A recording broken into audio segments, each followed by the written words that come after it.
Hello friends, welcome to my YouTube channel. Exercise 2.3 से question number 1 करेंगे। Which of the following will not represent zero.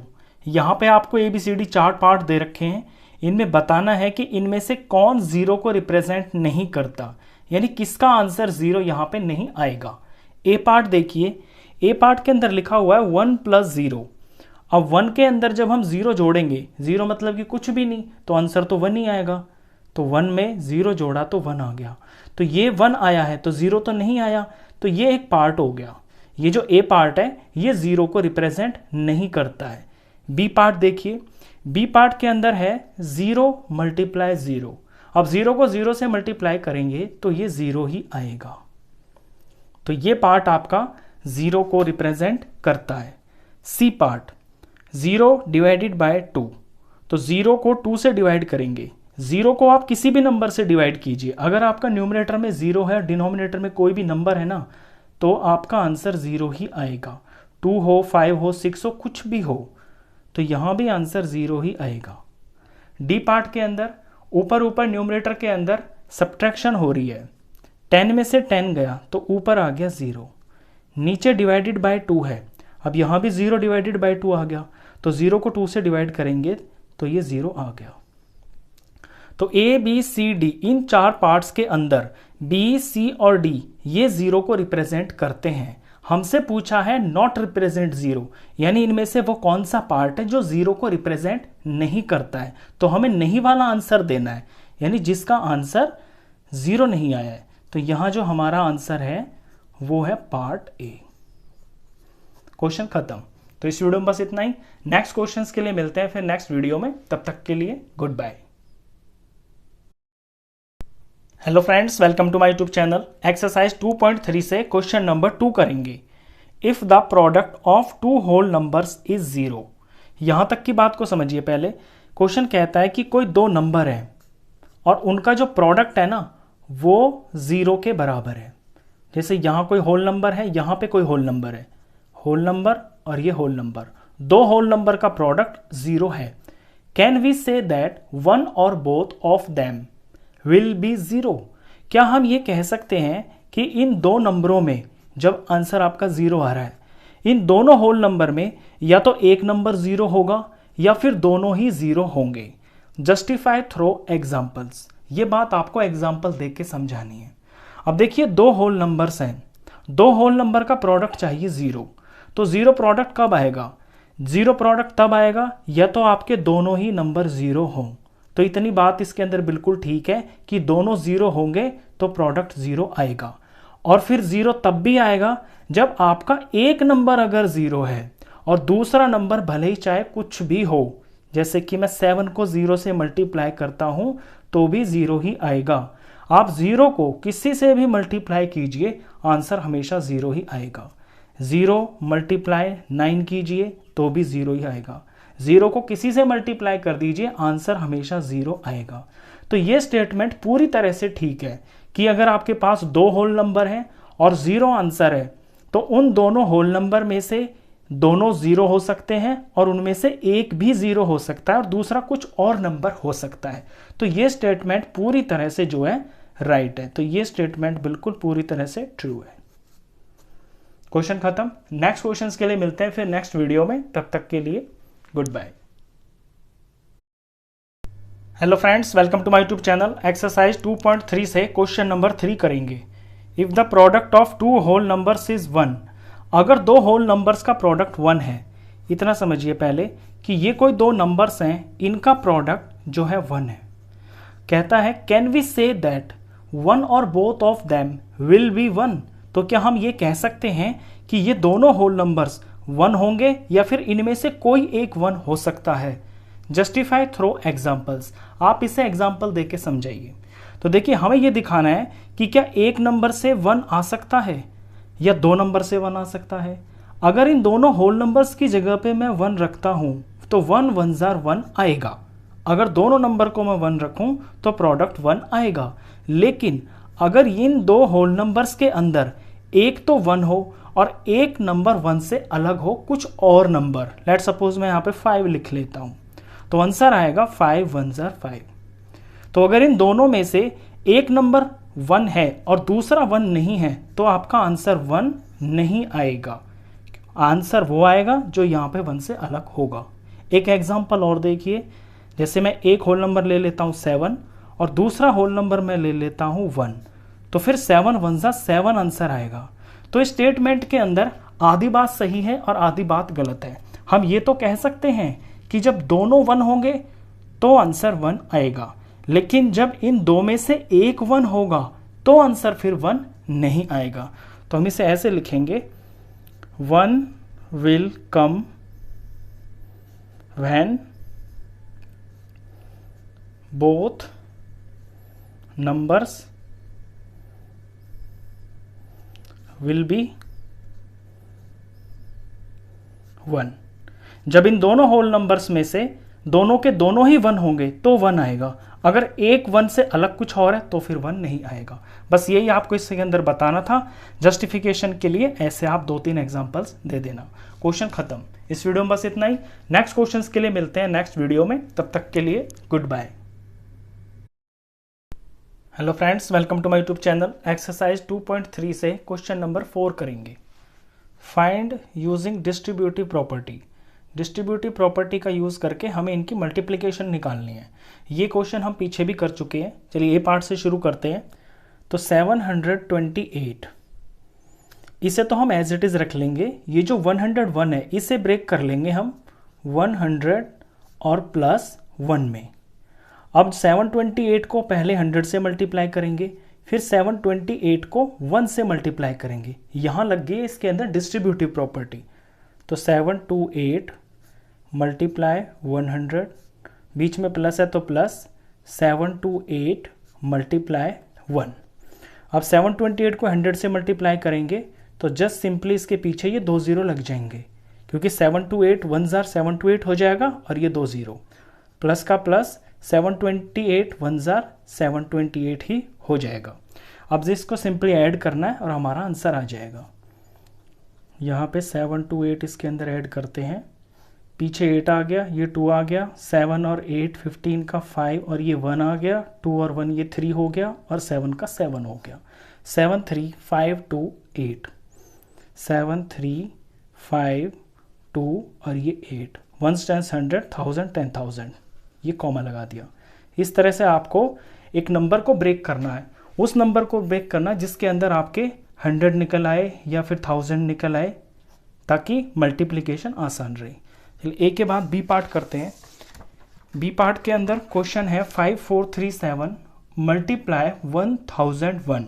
अब इस 1001 वाली जो नंबर है इसे हम ब्रेक करेंगे। 5437 एज इट इज रहेगा और इसे हम लिख सकते हैं 1000 प्लस 1। अब ये ब्रेक कर लिया हमने। अब इसमें डिस्ट्रीब्यूटिव प्रॉपर्टी लगाएंगे तो ये 5437 मल्टीप्लाई होगा पहले 1000 से, फिर बीच में प्लस का प्लस है, और फिर ये 5437 मल्टीप्लाई होगा 1 से। अब 1000 से मल्टीप्लाई करेंगे तो सिंपली इसके पीछे 3 जीरोस ये लग जाएंगे, 1 2 3, प्लस इसे 1 से मल्टीप्लाई करेंगे तो ये एज इट इज आ जाएगा 5437। अब इसे ऐड कर लेते हैं। 5437 0 0 0 7 3 ये 4 और ये 5, 7 का 7 3 का 3 4 का 4 7 5 12 का 2 और ये 1 3 और 1 4 हो गया, 4 का 4 और ये 5। तो 5 4 4 2 4 3 7, 5 4 4 2 4 3 7, 1 टाइम्स 100 1000 10,000 लाख 10 लाख, ये कॉमा लगा दिया। ये इसका आंसर हुआ। चलिए बी के बाद पार्ट करते हैं सी।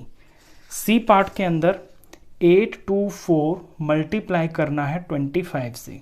अब यहाँ पे कोई 100 या 1000 का नंबर तो है नहीं, ये 25 है, तो इस 25 को ही हम ब्रेक कर लेंगे। 824 मल्टीप्लाई और 25 को हम 20 प्लस 5 में ब्रेक कर लेंगे। दोनों नंबर थोड़े छोटे हो गए ना, इसमें 0 भी आ गया। अब 824 को 20 से मल्टीप्लाई करते हैं। 824 मल्टीप्लाई 20, बीच में प्लस का प्लस, 824 मल्टीप्लाई फिर इस 5 से। अब यहाँ पे एक ज़ीरो है मल्टीप्लाई में, तो आंसर में ज़ीरो तो पक्का पक्का आएगा ही आएगा। अब नंबर बचा है 8 2 4 और ये 2, तो इनकी सिर्फ मल्टीप्लाई कर लेते हैं। 8 2 4 इंटू 2, 2 4 ज़ार 8 हो गया, 2 2 ज़ार 4 हो गया, 2 8 ज़ार 16 हो गया। तो 16 4 8 और ये 2 के पीछे जो ज़ीरो वो हमने यहाँ लगा दिया, तो ये आएगा 8 4 6 और ये 1 प्लस यहाँ 8 2 4 को 5 से मल्टीप्लाई कर लेते हैं, तो 5 4 ज़ार 20 का 0 और ये 2 आ गया, 5 2 ज़ार 10 और 2 12 का 2 और ये 1 आ गया, 8 5 ज़ार 40 और ये 1, ये 41 हो गया। इनका प्रोडक्ट आ गया है 4120। अब सिंपली इसको ऐड कर देना है, ऐड कर लेते हैं यहाँ पे रफ में 16480 4120, 0 8 और 2 10, 1 कैरी 4 5 6 6 4 10 का 0, 1 कैरी 1 1 2 20600, तो 20600, 1 टेंस 100 और ये 1000 10,000, ये कॉमा, ये इसका आंसर हो गया। चलिए सी के बाद है पार्ट नंबर डी। डी के अंदर 4275 लिखा हुआ है, आगे नंबर है 125। अब इस 125 को अगर हम 100 और 25 में जोड़ेंगे तो पहला तो 100 आ गया, आगे वाला नंबर काफ़ी बड़ा हो जाता है, तो इसे बजाय 2 की जगह हम इसे 3 नंबरों में तोड़ लेंगे, 100 प्लस 20 और प्लस 5, तो 3 मल्टीप्लिकेशन होंगी बारी बारी से, लेकिन आसान होंगी वो।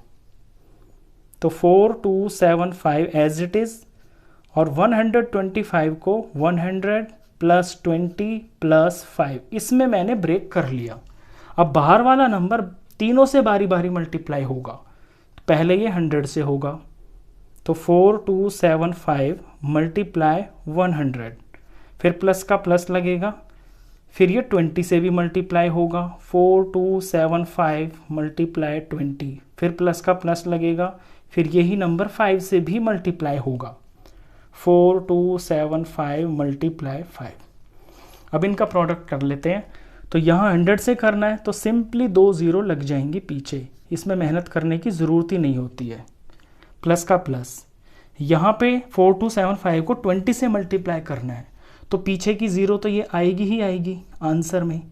अब नंबर 4275 और ये 2, इसे हम मल्टीप्लाई कर लेते हैं रफ में, तो 4275 को 2 से मल्टीप्लाई कर लेते हैं, 2 5 ज़ार 10 का 0 और ये 1, 7 2 ज़ार 14 और 1 15 का 5 और ये 1, 2 2 ज़ार 4 और ये 5 हो गया, और 2 4 ज़ार 8 हो गया, 8550, 8550 ये है और 0 ये है, इस 20 का 0, तो ये 0 लिखना है ये वाला, और फिर 558 5 5 और ये 8, ये पूरा प्रोडक्ट है इसका, प्लस आगे 4275 को 5 से भी मल्टीप्लाई करना है, तो इसे 5 से मल्टीप्लाई यहाँ पे कर लेते हैं, 4275 को 5 से मल्टीप्लाई करेंगे, 5 5 ज़ार 25 का 5 और ये 2, 7 5 ज़ार 35 36 37 और 3 कैरी, 5 2 ज़ार 10 11 12 13 का 3 और ये 1 कैरी, 5 4 ज़ार 20 और ये 121, 21375, 21375। तो अब इन तीनों का हमें करना ऐड, अब इनको ऐड कर लेते हैं यहाँ पे, 427500, और यहाँ पे पीछे से लिखना शुरू करेंगे 0055 और ये 8, तीसरा नंबर है 57312, जोड़ा ये 5 आ गया, ये 7 आ गया, 15 ये 5 5 10 और 12 13 हो गया, 3 और ये 1 हो गया, 7 5 12 13 14 का 4 हो गया, 1 कैरी आ गया, 8 9 10 11 12 13 का 3 आ गया, 1 कैरी हो गया, 4 और 1 5, तो 534375, 534375, 1 टेंस 100 1000 10,000 और ये लाख, कॉमा भी आप लास्ट में ज़रूर लगा दें। तो अगर कोई नंबर ऐसा है जिसका थोड़ा पीछे का नंबर बड़ा है तो आप उसे 3 में भी तोड़ सकते हैं, क्योंकि वो छोटे छोटे नंबर हो जाएंगे, उनकी मल्टीप्लिकेशन आसान हो जाएगी और फिर एडिशन तो कोई बड़ी चीज़ होती नहीं है। डी के बाद ई पार्ट है। ई पार्ट के अंदर 504 इंटू 35 है। तो 504 को सेम टू सेम ऐसे ही रख लेते हैं और 30 को तोड़ के 30 + 5 बना लेते हैं। अब छोटे हो गए नंबर, मल्टीप्लिकेशन आसान हो जाएगी। तो एक बार 504 को 30 से मल्टीप्लाई करना है इंटू 30, फिर बीच में प्लस का प्लस, फिर इसी 504 को मल्टीप्लाई 5 से भी करना है इससे। अब यहाँ पे 30 है तो 0 तो पीछे पीछे पक्का आएगा ही आएगा आंसर में, ये 0 आ गया। नंबर बचा है 504 और ये 3, ये मल्टीप्लाई कर लेते हैं। 504 को 3 से मल्टीप्लाई कर लेते हैं। 3 4 ज़ा 12 का 2 और ये 1 आ गया। 3 0 ज़ा 0 और ये 1 हो गया। 3 5 ज़ा 15 हो गया। 15 12 आ गया ये, और यहाँ 0 भी है तो मैं यहाँ से लिखूँगा ऐसे 2 फिर 1 फिर ये 5 और फिर ये 1 प्लस का प्लस। अब 504 को 5 से मल्टीप्लाई करना है, इसे 5 से मल्टीप्लाई कर लेते हैं। 5 4 ज़ा 20 का 0, ये 2 आ गया। 5 0 ज़ा 0, 2 जोड़ दिया तो 2 आ गया। 5 5 ज़ा 25 आ गया, ये आ गया है 25 और 20। अब सिंपली इनको ऐड कर देना है। ऐड कर लेते हैं यहाँ पे रफ में 1 5 1 2 0 और 2 5 2 0, 0 आ गया। 2 और 2 4 आ गया। 5 और 1 6 आ गया। 5 6 7 आ गया और 1 का 1 आ गया। 17640, तो 17640, 1 टेंस 100, 1000 10,000, ये कॉमा लगा दिया और ये आंसर हो गया। तो ये डिस्ट्रीब्यूटिव प्रॉपर्टी है। यही सेम क्वेश्चंस आपने पिछले एक्सरसाइजेज में भी कर रखे थे। तो लास्ट पार्ट था, क्वेश्चन खत्म। नेक्स्ट क्वेश्चंस के लिए मिलते हैं फिर नेक्स्ट वीडियो में, तब तक के लिए good bye. Hello friends, welcome to my YouTube channel. Exercise 2.3 से क्वेश्चन नंबर 5 करेंगे। Study the pattern. एक पैटर्न दे रखा है आपको, 1 2 3 4 5। ये पैटर्न की 4 टर्म्स दे रखी हैं, मतलब कि नीचे 4 लाइन तक का पैटर्न आपको दे रखा है। Right the next 2 steps. तो इसी पैटर्न के अकॉर्डिंग, इसी पैटर्न को फॉलो करते हुए आपको नीचे के 2 स्टेप्स और लिखने हैं। चलिए पहले पैटर्न को इसे ढंग से ऑब्जर्व करते हैं कि इसके अंदर क्या हो रहा है। एक लाइन में मैं ध्यान देता हूं यहाँ पे, तो यहाँ पे 1 2 3 4, ये मुझे 4 नंबर दिखाई दे रहे हैं। पहला नंबर 1 है, मल्टीप्लाई 8 + 1 = 9। अब मैं इसी की कंपैरिजन दूसरे से करता हूँ। दूसरे लाइन में क्या लिखा हुआ है, देखिए पहले नंबर में यहाँ 1 था, यहाँ पे 1 के साथ में 2 भी आ गया। मल्टीप्लाई 8 + 2, दूसरा यहाँ पे चेंज नहीं हुआ, यहाँ भी 8 है, यहाँ भी 8 है। तीसरे में देखता हूँ वो भी 8 है, चौथे में देखता हूँ वो भी 8 है, पांचवें में देखता हूँ वो भी 8 है। तो ये दूसरी लाइन तो मेरे को समझ में आ गई कि हर जगह पे मल्टीप्लाई 8 ही करना है। पहली लाइन में मुझे क्या समझ में आया कि यहाँ पे 1 है, यहाँ पे 1 के साथ 2 भी लिख दिया, यहाँ पे 1 2 फिर 3 भी लिख दिया, यहाँ 1 2 3 4 भी लिख दिया, यहाँ 1 2 3 4 5 भी लिख दिया। यानी हर बार एक गिनती आगे बढ़ रही है और मल्टीप्लाई उससे 8 से ही किया जा रहा है हर बार। और तीसरे नंबर पे 1 और यहाँ 2, यहाँ 3, यहाँ 4 और यहाँ पे 5। जैसे यहाँ पे 1 है ना, पहला नंबर है ये, तो 1, दूसरा तो 2, तीसरा तो 3 4 और ये 5। यहाँ तीसरी लाइन के अंदर गिनती ऑर्डर से बढ़ रही है। चौथी लाइन में जो रिजल्ट की लाइन है वहाँ पे क्या हो रहा है, यहाँ पहला आंसर आया है 9, यहाँ दूसरी लाइन में 9 के बाद 8 आ गया, तीसरी लाइन के में 9 के बाद 8 और 8 के बाद 7 आ गया। तो ये पैटर्न यहाँ समझ में आ रहा है कि 9 से पीछे का नंबर आता जा रहा है। 9 फिर 9 और 8 फिर 9 8 7, तो फिर 9 8 7 6 आ गया, फिर 9 8 7 6 5 आ गया। तो इस तरह से आपको इस पैटर्न को समझ लेना है। अब यहाँ पे 5 तक तो ये कर रखा है, यानी 1 2 3 4 5, 5 स्टेप्स तक का ये पैटर्न कर रखा है।